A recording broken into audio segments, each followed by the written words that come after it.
Hey guys, the Engine Shed here, and this is going to be sort of part two of the September update. I did miss a couple of things off what I was wanting to talk about, which I'll later get onto. But I've on here it was just bare. It was just I think I did have the hedges and the fence, but I've actually started little allotments in here. I'm waiting on a couple of things coming in the post. I've got a couple of garden sheds and other little bits and bobs for the layout. There's going to be sort of two planted up, well maintained allotments, and one overgrown. That's going to have the static grass on, which just similar to what I've got on the hill over here. And I did mention last time that I'd made a little swing.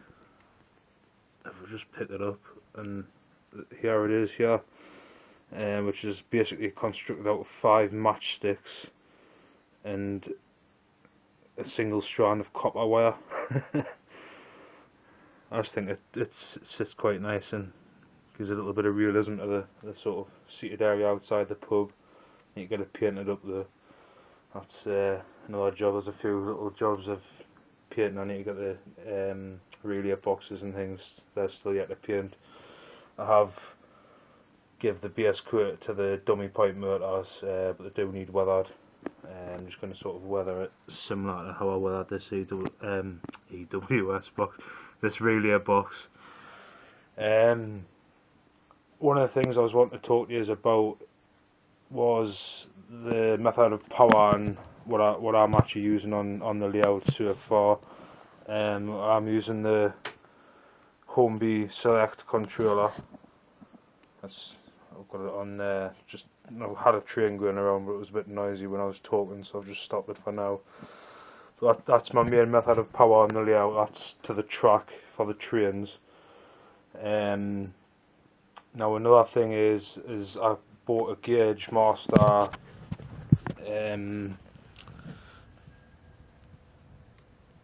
It's a transformer unit and basically pumps out 16 volts. There's two lots of 16 volts. And I've got one wired for the points, which was the other thing I missed off the last update video. I was wanting to talk to you about the points and my method of control for them.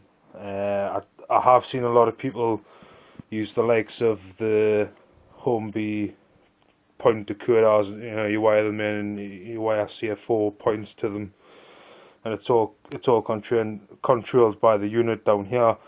Well, I didn't want that. I wanted a little bit more sort of hands-on. So what I've done is I was using the Gauge Master SEEP point motors, the PM1 motors with the accessory switch. And the accessory switch basically means that there is 3 extra wires on the point motor, and one of the wires, because the type of points I'm using are Pico Electro Frog points. You can't really, you can just make it out there, just at the tip of my finger. You can see there's a wire being soldered onto the point, and it basically makes your points live, because there are dead points on the points if you're using, say, the Hornby set track points. There's a piece of plastic in here, which cuts out this circuit, which means you don't get a short. Basically, that once the frog legs switch over. But in this case, you use the I can't think of the name. The isolator. Come on, the isolation fish plates, which basically mean that there's no current getting from this rail here to this rail here. So this is all separate to the power supply on this rail and on that rail, and vice versa. Same down here as a power supply on this rail and a power supply on this rail, and that just basically means it's dead. Now when the point switches over, there's a different, obviously it's changed direction, so it's going on a different way. And if you didn't have anything on here, this would just be dead and your train would stop, which, it doesn't look really realistic.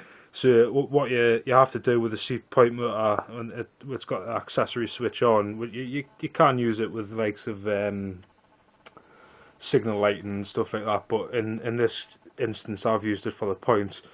And this single wire what's been sold onto the track here basically pumps up the 12 volts from the track.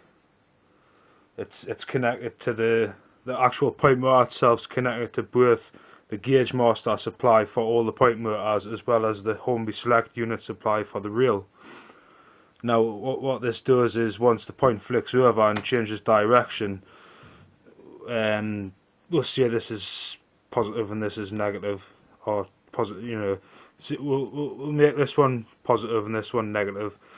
So right now it's pumping negative right the way through, which means all of this here is negative, which means that if you put a piece of metal here to here, bear in mind this is positive, it would cause a short circuit, which means that the train would stop, and you'd have problems with your Hornby Select controller. It would just keep tripping out.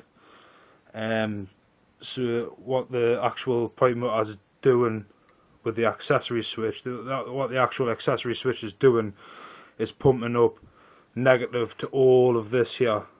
So you're not just relying on the power supply behind it, which means realistically I could have just left this, but for fantastic running out of the shed, I wanted it all nice. There's current all over no matter what. But in any instance, you didn't do. I didn't need to do this. That the point is doing it itself. There'll be a piece of track here further down anyway. But with the isolation switches here, the isolation fish plates, sorry, which means it's dead. It's a cut-off point here, which means this section of track is not live. Which means you would get it to stop. And what the actual this cable here is doing is there's 3 extra wires on the CPM1 point motors. 2 go down to your positive and negative for your track, for your 12 volts on your Hornby controller in this instance, and the other one is actually going to the middle here, and once the switch screws over like so, it's changing the frog. This is this whole bit in the middle. It's changing the polarity of it, which just means it's changing it from positive to negative, which way ever it goes, which way you've got your track set. It doesn't actually matter which way you've got it around. You could have this positive and this negative, or this positive and this negative. But as long as you keep to that all the way around the track, you'll not come into any problems at all. That was just basically one of the things I wanted to cover. Just if anybody had any questions about it, or I didn't know if anybody did, or you wanted to know, but I've told you just in case.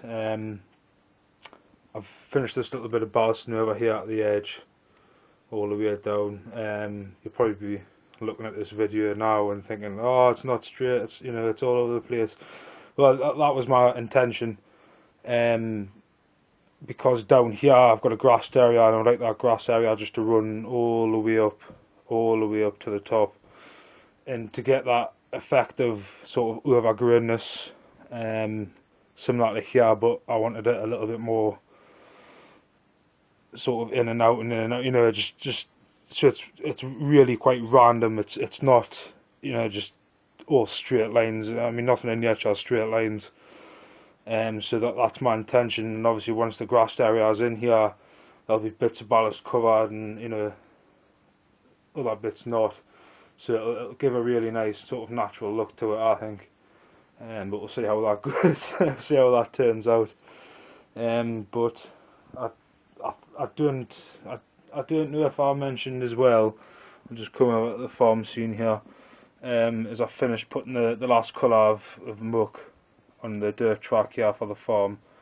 I think that's highlighted it really well. The base colour, especially in the grooves there, it's given quite a nice depth to it, which was what I was hoping for and sort of gearing towards.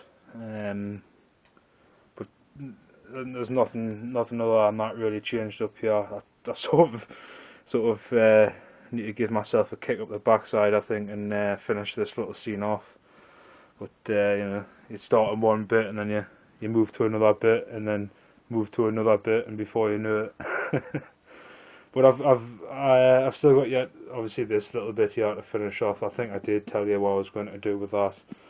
I've getting a few little bits and bobs to go around the pub, which I'll cover in my next layout update. I have ordered a new Class 150 in a Riva Trains livery. It's not that colour, it's just my camera's not picking up the correct colour. I'm having major problems with this one, and I going pretty cheap at Hattons at the moment. So I thought, rather than wasting my time and faffing on and probably not getting any further forward, I'm just going to buy a new one. So that's what I've done. I believe it's problems with the motherboard inside, and I've looked all over and I can't seem to find a one. I think I've sort of voided the warranty on it with tinkering inside anyway. I don't know if I could send it to Bachmann, but I mean I've ordered a new one anyway, and I mean the Class 150 in general is my most favourite local DMU anyway. Passenger train, we say.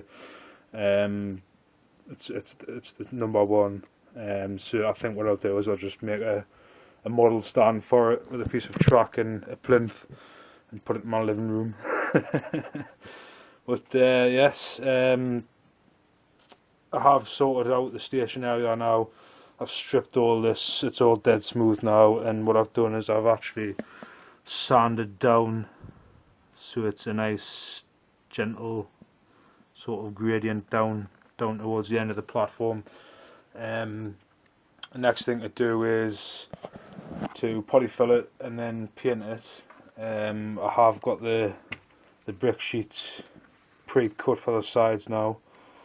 I think I'll probably need a few more of them, but they're going to be glued on the side like so. I think that'll finish it off quite nicely. So what I think I'll do is, because I think it was just the first one I did it in, is I'll send this little train on its way. I'll give you a shot. It's coming out the tunnel.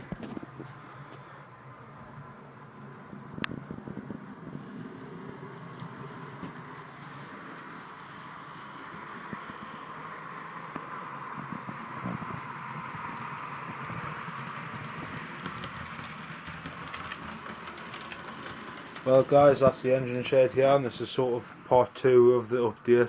I hope you've enjoyed it now. Please feel free to subscribe and comment if you've got any questions. You know, as I tell you every time, I'm happy to answer them. If you've got any requests or anything like that, you know, I'm happy to do so. Thank you, bye.